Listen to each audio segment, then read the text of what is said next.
તો પાટણના સિદ્ધપુરમાં જળબંબાકારની સ્થિતિ જોવા મળી રહી છે। હવામાન વિભાગે જે પ્રમાણે વરસાદની આગાહી કરી હતી તે પ્રમાણે પાટણમાં મેઘરાજા મહેરબાન છે। 2 કલાકમાં 4 ઇંચ વરસાદથી અનેક નીચાણવાળા વિસ્તારો હાલ અત્યારે જળમગ્ન છે। 2 કલાકમાં 4 ઇંચ વરસાદ સિદ્ધપુરમાં જળબંબાકારની સ્થિતિ જોવા મળી રહી છે। ભારે વરસાદને લઈ અનેક નીચાણવાળા વિસ્તારો પાણીમાં ગરકાવ થયા છે।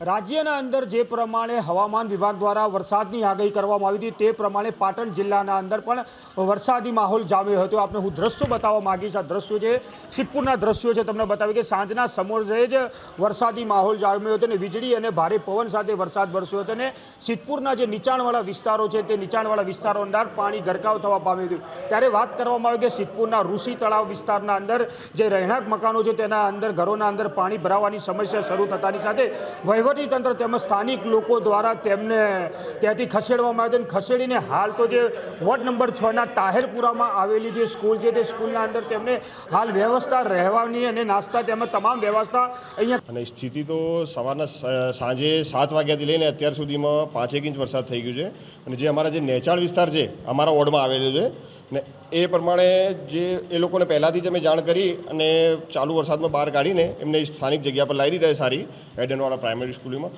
અને અત્યારે કલેક્ટર સાહેબ પણ આવીને ગયા, એસડીએમ બી આવીને ગયા, સિદ્ધપુર નગરપાલિકા આખી ટીમ આવીને ગઈ અને મામલતદાર સાહેબ પણ આવીને ગયા અને બધી વ્યવસ્થા થઈ ગઈ છે।